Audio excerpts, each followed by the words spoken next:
move it up. So, I didn't get a chance to finish your book, though I do think it's quite lovely thus far, where I've gotten in. And in the opening, you talk about how there are certain people when you used to work in Washington who were using you, and you were polite to them, you were nice to them, but they would only be nice to you sort of to use you to get what you wanted, or to get what they wanted rather.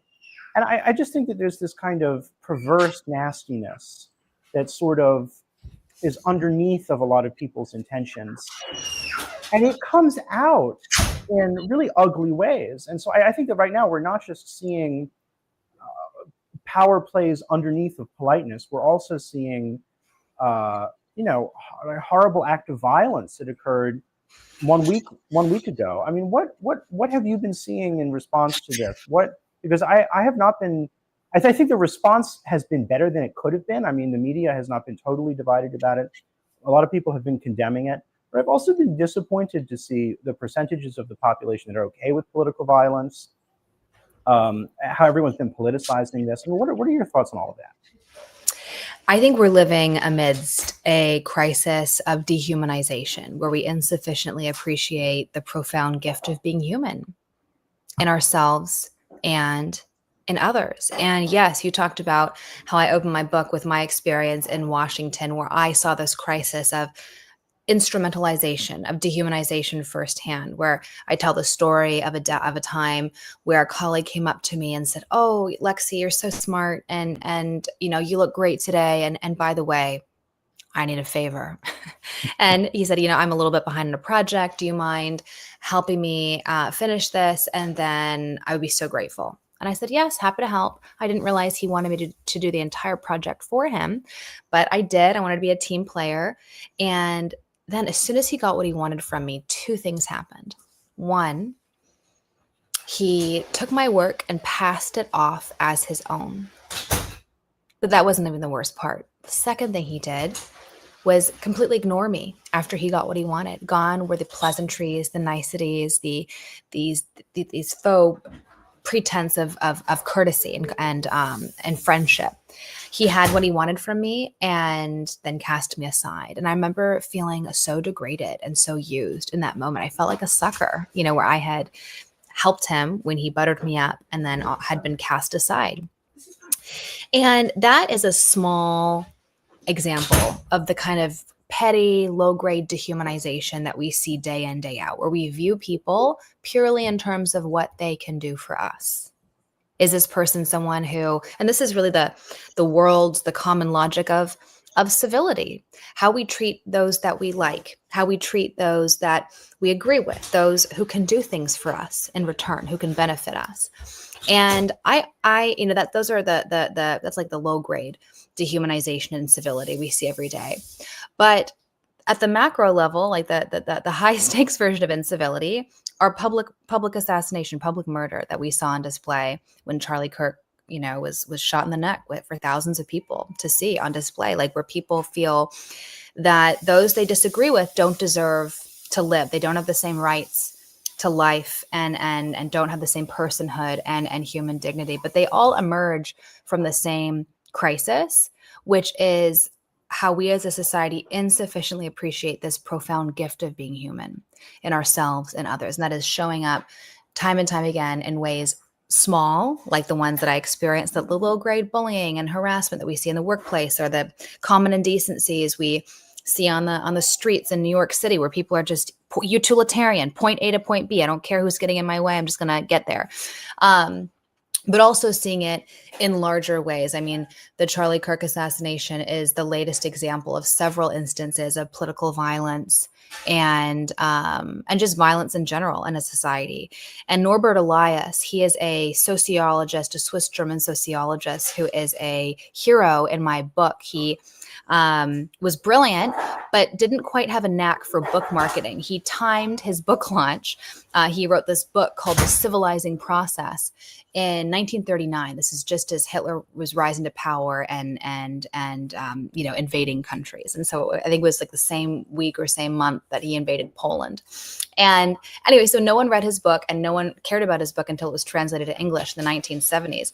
But in this really remarkable book, the civilizing process. He makes an argument and an observation about norms and manners and civility. He says that the rise of the nation state only occurred after interpersonal harmony was forged, and habits of self-governance were forged in society writ large. He tells this kind of neat and broad sweeping narrative about social norms. He says in the Middle Ages, people were defined by lack of impulse control. People were they would be violent. They would, defecate in the corner. They would urinate in public. They had no sense of shame. They were violent. People would just get in a fight over dinner and all of a sudden stab someone to death. And this is the story he tells about the Middle Ages, very much defined by rage and emotion and lack of bodily and emotional and social control. And then he says, during the Renaissance, the European Renaissance, all of a sudden, intellectuals rediscovered classical Greco-Roman texts, and it gave them this conception of citizenship and civilization. They said, "Oh, I want that too," and this kind of en masse rediscovered social norms, and all of a sudden cared about impulse control, cared about bodily control in a way that they hadn't the past several hundred years.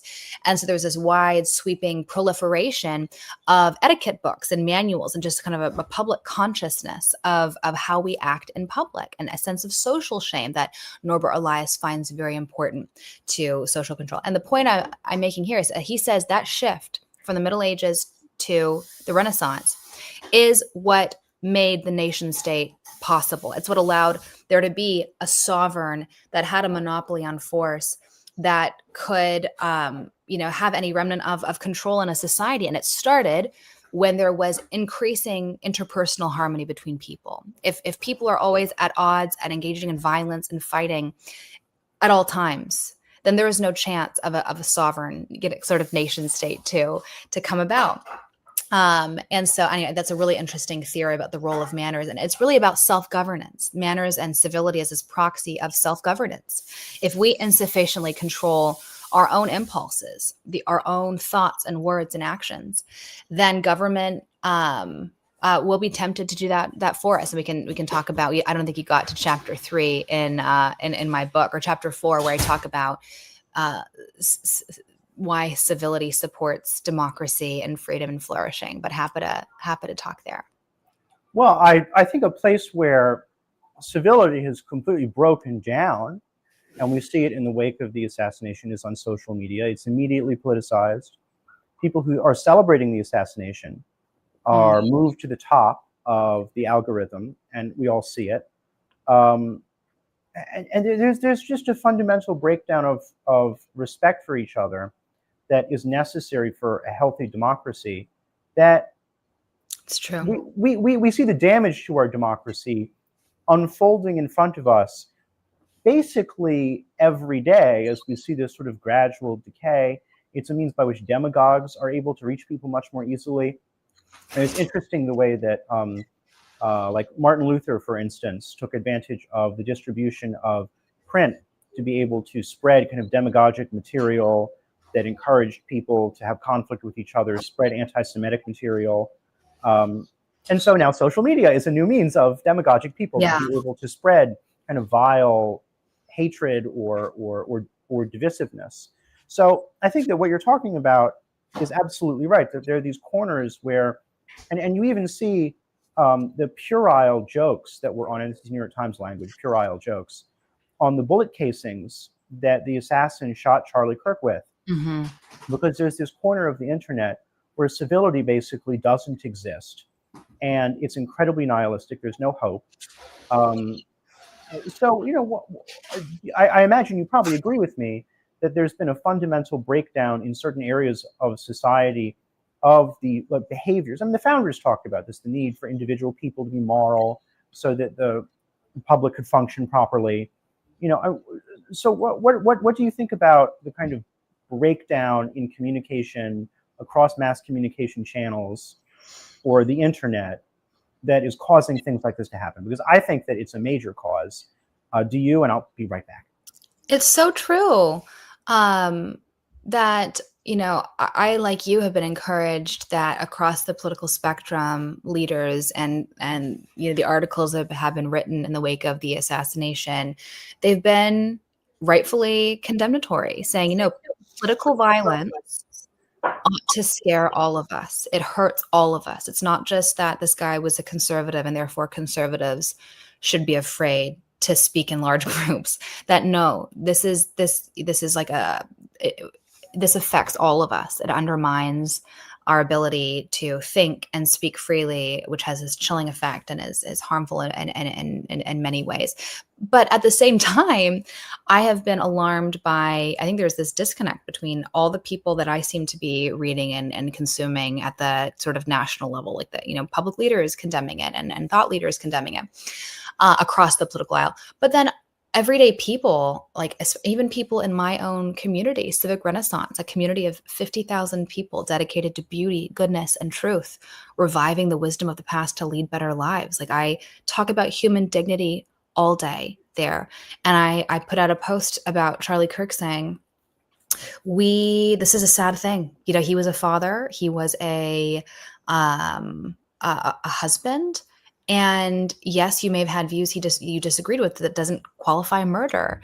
And people saying, oh, but you have to understand how hurtful his words were to people. Like, or you have to understand this, like he was a neo-Nazi, like, and I'm like, what? Like, this is from my own community. Like that there is this disconnect between the thoughtfulness, like, and I think really this gets to your point.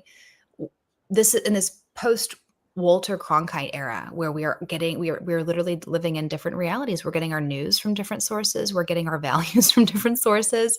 But these are even people who are exposed to my work, where I like to think that I'm influencing their values and a part of their formation, how they're thinking about these issues. They're even pushing back on this. And so it's just a very perplexing situation for me. And I'm wondering, what do we do? And this is an active conversation in my mind. I don't have neat answers. Part of me wants to excommunicate, like people who want to justify murder don't have a place in my community. And part of me wants to persuade as well and engage in these conversations with people, like say to them, for example, imagine saying that about George Floyd in 2020. Yes, he didn't deserve to die, but remember, he was a criminal, or, XYZ, whatever other bad things that he had done in life. Like, no one would have had any tolerance for that. People who tried to qualify George Floyd's murder, were excoriated. Like, the death, the unjust taking of another human's life is a tragedy, full stop, regardless of what they have done or, what they've said. And so I'm just trying to think of different ways to engage in persuasion. And what we saw in Charlie Kirk is the consequence of when we as a society lose faith in persuasion. And so I'm trying to double down and not cut off, communication with people who think differently than me, but actually engage. Like, no, like, let's have this conversation publicly so people can, come to their own conclusions. So it's very perplexing and very sad that both that it happened, but also the response to it. Yes, generally good, but also troubling at the same time.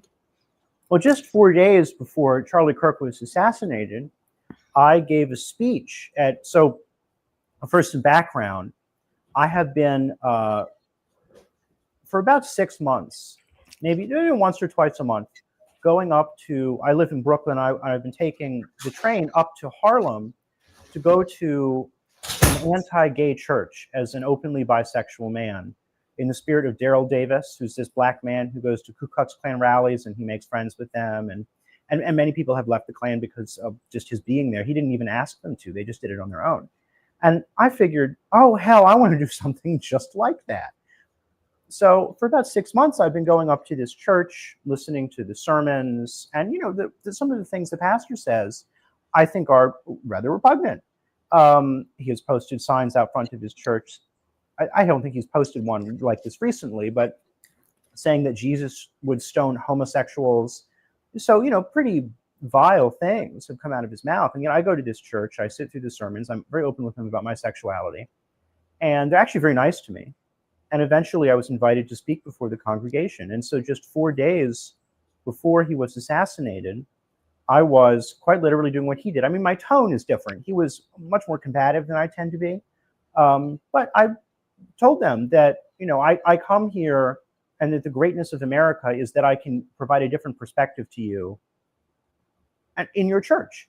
Yeah. And that you don't have to change your mind. You can have your free speech as well. But this is the greatness of our country. And they responded very positively. And in fact, a congregation whose pastor has at times, spoken about like stoning gay people, announced in unison after the speech that they love me. So I think that's a wonderful thing. And so I think that approach, and there are people, I mean, it's very hard to do something like that. I understand why most people would be very afraid to do something like that. Mm-hmm. I think that my fear response in my brain might be somewhat muted. I mean, my parents are somewhat like that. Statistically speaking, liberals actually tend to have smaller amygdalas than conservatives, Mm-hmm. which is fear response. So I kind of speculate that my fear response is muted. So I feel like I can do something like that. But most people can't. I totally understand it. But I think this kind of radical bridging is necessary to heal a lot of what's happening in our culture. But what I'm asking people to consider, you don't have to do something like that, right? If you're a black person, you don't have to go to the Ku Klux Klan, right? That's crazy. Like Daryl Davis is kind of a crazy person for doing that, and so am I. But go hang out with your Republican friends who you stopped talking to a few years ago. Go connect with your libertarian cousin who you usually fight with. Maybe agree that maybe at this party we're not going to talk about politics because we just want to hang out with each other.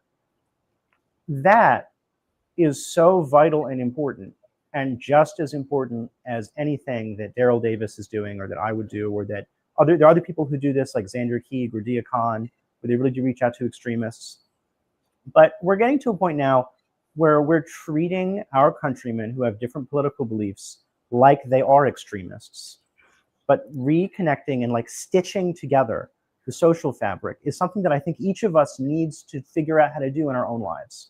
This is a choice we have to make. Not just like what Governor Cox said, where we have to get off of social media because it's poisonous, but to actually deliberately decide in our heart that the nation needs us to go to people who we disagree with and choose to be friends with them. I've done this with many Republicans. And that is, I think, going to be part of a gradual, decades-long process that people need to start to feel in their hearts to say no to political polarization, say no to hating people because of their political beliefs, and like be one needle in a giant sewing machine that says, we're going to try to put the country back together. But I think this is something people have to do individually. I think we have to want to. We have to really want to. It's too important to leave to public leaders. And this is a beautiful example of something that can only be resolved by spontaneous emergent order. There's no massive levers from the national, federal level. There's no ordinances, regulations, laws that can be passed that say, rekindle that relationship with your uncle that you cut off because he was, not on your side when it came to the pandemic or something like that. No ordinance, no regulation could say, have friends over to your home and show hospitality 3 times a week. Otherwise, you will be fined for being antisocial. Like this is the stuff of the totalitarian party, the social credit system in China that literally dings you for being antisocial. But this is the collective response of individual, spontaneous, voluntary decisions to say, I am going to, minute by minute, day in, day out, choose to be part of this solution.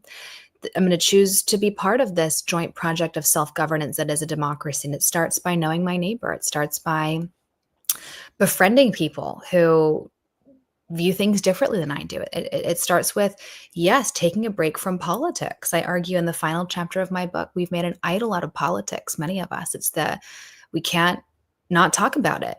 It's an obsession. It's a bad addiction that is hurting our own souls, hurting our relationships, hurting our democracy.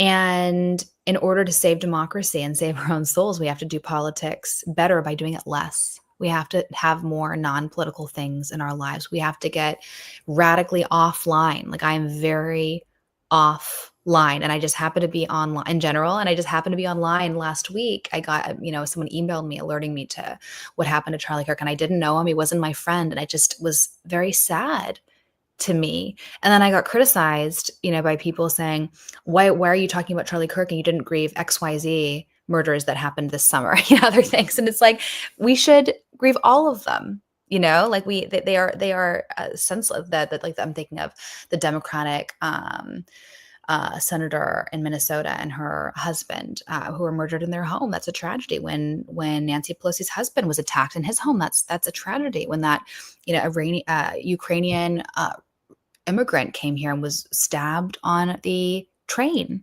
minding her own business, that's a tragedy. All of them are tragedies, and we shouldn't qualify them. And so where's our role in being part of the solution? I mean, it's getting radically local. It's again doing the small things, because they do matter way more than we realize. As you said, you alluded to the metaphor, the visual metaphor of the sewing machine, right? Like there are these little stitches that weave together and strengthen the tapestry of our democracy.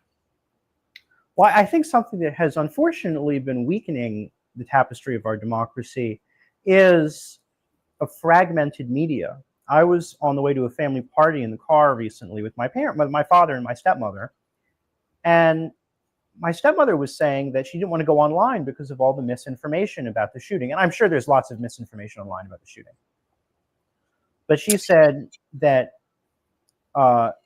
she felt it was misinformation that the shooter's motives were left-wing. And she said, no, I've heard that he was a groyper. He was one of the far-right followers of Nick Fuentes who had this personal beef with Charlie Kirk for a long time. And now we're learning, actually, no, he probably was on the left. The specific motivations are not quite as important.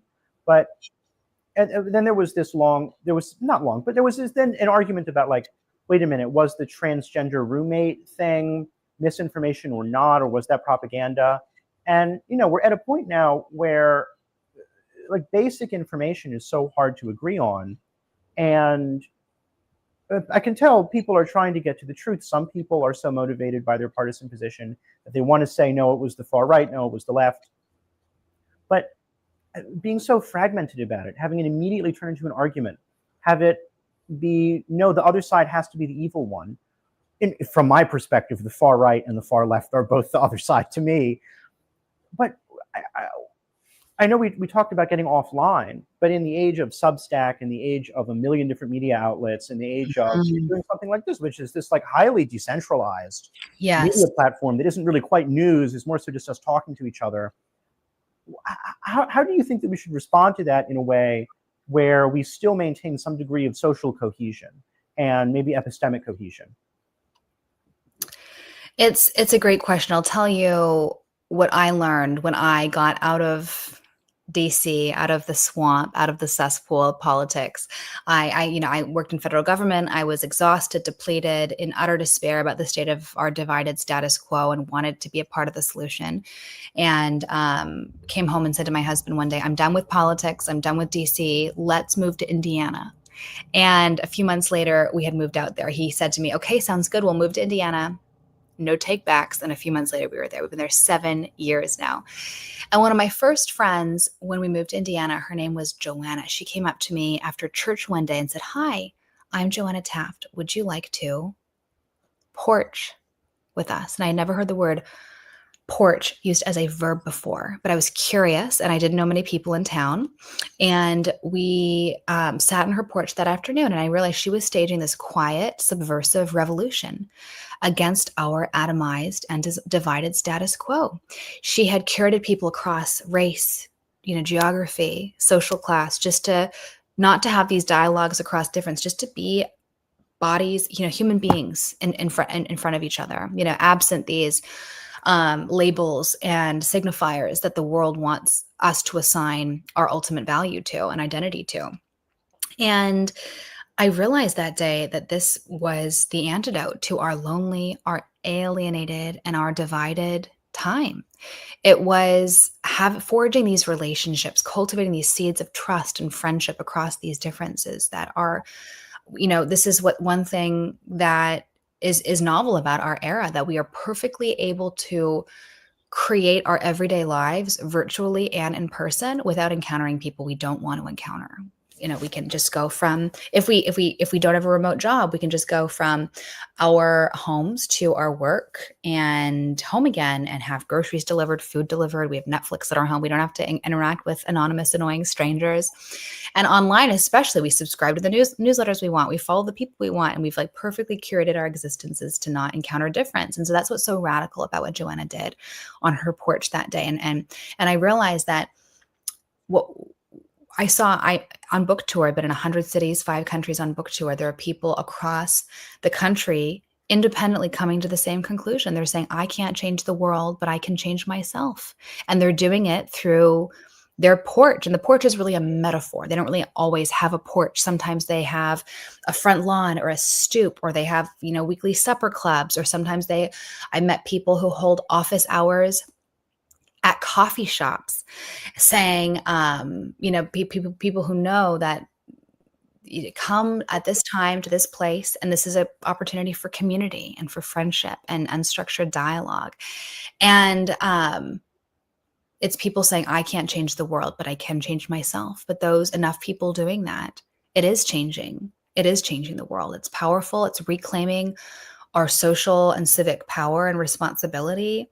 The citizen in a democracy is prior to the regime. And so we can't just look outward and blame media and blame polarized politics for these crises that we're dealing with. That this is an opportunity to look inward and say, and double down and say, what is my role in being a part of the solution? Well, I think that we basically agree about that. I mean, we basically agree with each other about everything. We're the 2 least polarized people out there in terms of our agreement or disagreement, at least in terms of what we discussed today. However, I think it's pretty hard among people of our sort of persuasion to find anyone who's going to go rah for political violence. So you had mentioned how much longer do you have? Did you want to get out quarter after, or do you still want to stay on for another 15 minutes? Maybe do another 5. Can we split the difference? Oh, fabulous. Okay, that sounds wonderful. Well, I think it's something that is really important to appreciate is how political violence kind of can unravel the system. I mean, I think that, one of the tragedies that I learned about recently is the absence of civics education. I grew up in Maryland, and Maryland is one of the only states that has mandatory civics education. And so I actually had a year of American government. And we also learned a little bit about civics, like in social studies. I think that there's a great lack of understanding of how the government works and what is necessary and for our democracy to function. We touched on this a little bit earlier, but Adams referred to the United States as being this collection of great moral people, and the Constitution can only exist in a society where essentially you have like a functioning social structure that allows for this much political freedom to exist. But when you have political assassination, I think part of it is a symptom of a breakdown in that system. But I mean, how in your view do political assassinations damage the system itself? Not just as a symptom of underlying damage, but how do they harm the system itself? And what do you think of people who don't fully grasp what that harm is? How does incivility harm our institution? No, how does a political assassination harm the structure or functioning of the democratic republic?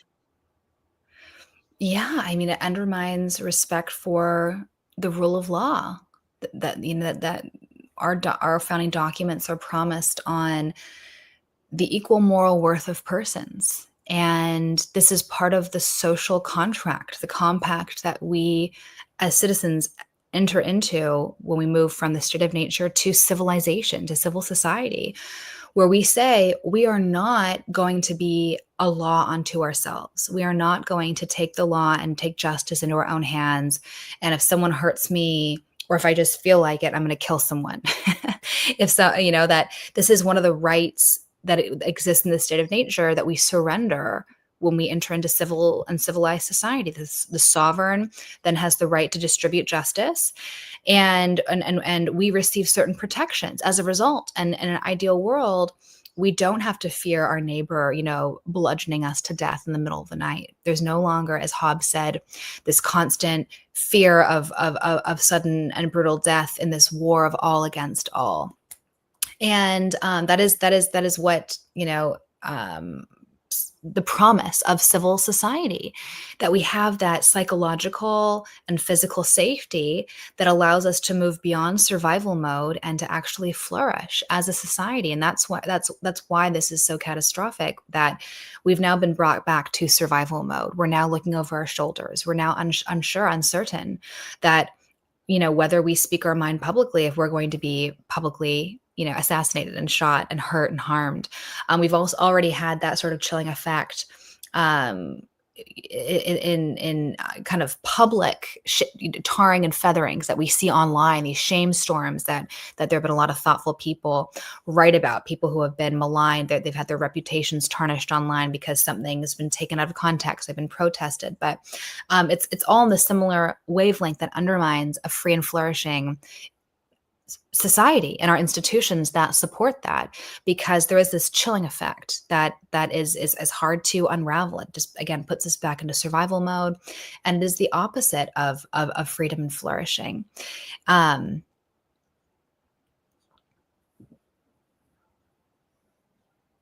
I thought your screen froze for a second. Yeah, you're right. It is definitely the opposite of freedom and flourishing. And I think that we have come up against our time now. So this was an absolutely wonderful conversation. It was very timely. It was very poignant. And I think that the best thing to do is for our listeners to keep moving forward and enact in their own lives the kinds of changes that we talked about to help slowly stitch the fabric of our culture back together, so that things like this don't happen anymore, so that people feel free to speak openly without fear. And if you disagree with someone, go talk to them about it. Go sit down with them and talk to them about it in a framework of respect, or just agree not to talk about politics. But remember that the peace that we enjoy, the safety that we enjoy, is not a safety that was enjoyed by our ancestors. And we're very fortunate to live in a culture where people who don't agree with each other have the ability to talk it out instead of slaughtering one another in the middle of the street. That's the goal. Thomas Hobbes, in his introduction to his book, The Leviathan, where he unpacks his vision of civil society and movement from state of nature, from war of all against all to civil society, he talks about how he saw, and he lived through the English Civil War, which is really important context for Hobbes, famous political philosopher Thomas Hobbes' work. He saw violence. He saw the worst of human nature on full display. One of his best friends, Sidney Godolphin, was walking in the street and he saw, thugs descend on him and beat him to death for no reason whatsoever. And he said, this is what we cannot have. This is why we need a strong sovereign. We need, a Leviathan, a strong nation state, in order to promote peace. Peace was what Hobbes cared more about instead of freedom, because he saw people using their freedom poorly. And we can debate Thomas Hobbes's prescription for civil society and a strong centralized nation state, but you can't dispute his arguments for why, what motivated him. His best friend was beat to death for no reason, and he was like, "That's it. We can't have this anymore. This is like, we need someone to protect, basic human life." And so that is also a threat to our free institutions now, where a sort of overcorrection, we've already seen Donald Trump, vowing revenge and different things like that. And has the capability to do that. And so, yes, this is troubling and sad for so many reasons. And, I think I do maintain the best approach is to double down. And so, in the wake of the assassination last week, I was like defined by these two impulses. On one hand, I was like, oh my gosh, I wrote a book on this, and I need to, on human dignity and this dehumanizing time, and this public murder is a opportunity to talk about why we need to recover human dignity and a respect for personhood for those even who we disagree right now. And I wanted to sit down on my computer and spend all night like writing op-eds and getting them out the very next day. And then my son came and said, Mom, can we go, wrestle and do a jumping game upstairs? Like, what's it called? Like long jump. He wanted to like stack blocks and jump over them. And I chose to do that with him. I chose to, not write 10 to 10 op-eds were in my brain and wanted to write. And I went upstairs and I played this jumping game with my son because I'm like, you know what? This is my calling. I love my work. I love talking about these ideas, but my greatest and highest and most noble calling is to raise good human beings. That requires being present. That requires saying no. It's like a natural upper limit to my capabilities and all the things all my ambitions, all the things I want to do. And I'm so glad I did that. I will never regret that decision. And it's like, that's what we ought to do, make those cumulative decisions to be present and to choose the people right in front of us, as opposed to yelling at the people who will never hear us and don't care what we have to say. So reclaim, that's my message, reclaim the power we have, and double down and be there, listen, engage with those right in front of us and offline. Well, Alexandra Hudson, author of Soul of Civility, has just joined me today for our wonderful conversation. Thank you so much, Lexi. And if you're ever in New York City, please let me know, because I'm now the New York City Blue Leader for Braver Angels. So we could perhaps host an event with you. That would be wonderful. Love it. Thanks, Joey. I appreciate it. Thank you so much. Yeah, go buy her book and go outside, guys.